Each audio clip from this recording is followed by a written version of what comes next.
देखिए, इलेक्शन एक democratic process में होना बड़ा ज़रूरी है।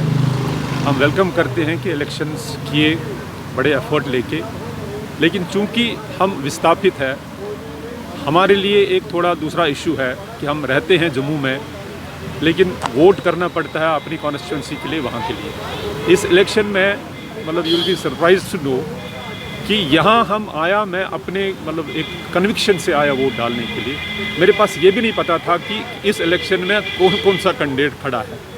यहाँ जाके इधर उधर पता करके ये पता चला कि अब ये कैंडिडेट क्योंकि पार्टी लाइन पे तो आइडेंटिफाई हो जाता है।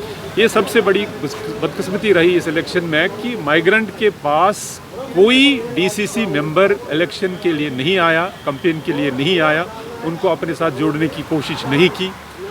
बातें तो बड़ी बड़ी होती थी, कश्मीरी वापस जाना है, पंडितों को वापस जाना है, लेकिन ये यूनियन टेरिटरी के बाद मुझे लगता है कि पहला इलेक्शन है। यहाँ पे लोगों को, वोट डालने वालों को ये भी नहीं पता हो कि कौन इलेक्शन लड़ रहा है। तो यू कैन सी कि ये है क्या, कितनी सीरियसनेस है कश्मीरी पंडित को इस प्रोसेस में इन्वॉल्व करने के लिए। मेरा नाम मोहनलाल है, मैं मुट्ठी में रहता हूँ, मुट्ठी जम्मू में रहता हूँ। और आज बराबर 32 साल से हम हॉस्टेज की ज़िंदगी जम्मू की सरजमीन और हिंदुस्तान के मुख्तलिफ कोनों में गुजार रहे हैं। पीछे पाकिस्तान की गोली है और आगे हिंदुस्तान की खाई है, बीच में हमें फंसा दिया है। और आज इलेक्शन के मामले में जब हम अपने गाँव में रहते हैं, वहाँ पानी का सवाल था, वहाँ बिजली का सवाल था, वहाँ सड़क का सवाल था, वहाँ नौकरी का सवाल था, हर एक मसले, क्योंकि वहाँ जो लोग हैं उनके लिए मेंबर चुने जाएंगे। और हम जहाँ रहते हैं 30 साल से, और वहाँ पर हमें राइट ऑफ वोट नहीं है।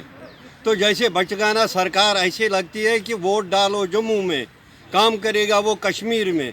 ये तो कोई बात नहीं है सियासी तौर पर भी। और ये सवाल कोई कहता है कि दूर है, एक ही सेंटर है, ये सवाल नहीं है।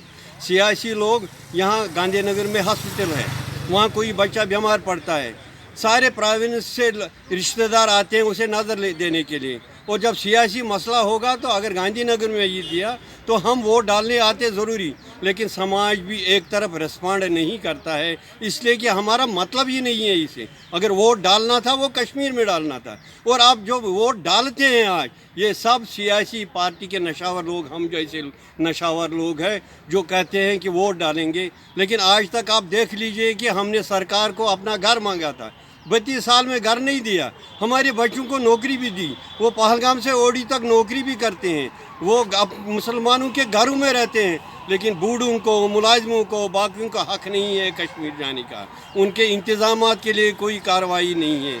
इसलिए आज ये पता चलता है पुरानी सरकार ने भी कश्मीरी पंडित को यरगमाल करके अपना फ़ायदा उठाया, और आज की सरकार भी वो भी ऐसे ही वो चाल चला रही है, अपना ही काम कर रही है। इसलिए मेरी गुजारिश है कि ये एक ह्यूमन इशू है, कश्मीरी पंडित का इशू ह्यूमन इशू है। इस ह्यूमन इशू को बचाइए, इसको अपना घर दीजिए। फिर देखिए, जैसे 90 से पहले हम 100% वोट डालते थे, क्योंकि ये पढ़ा लिखा और सियासी बाशऊर कौम था, चाहे किसी भी पार्टी के साथ वोट डालता था। लेकिन आज ये सियासत भी खो गया है, इसका सब कुछ लुट गया है। इसलिए इससे उम्मीद रखना कि घरों से निकल कर गांधीनगर आके किसी कैंडिडेट को, जिसको वो जानता भी नहीं है, उसको वोट डालेगा।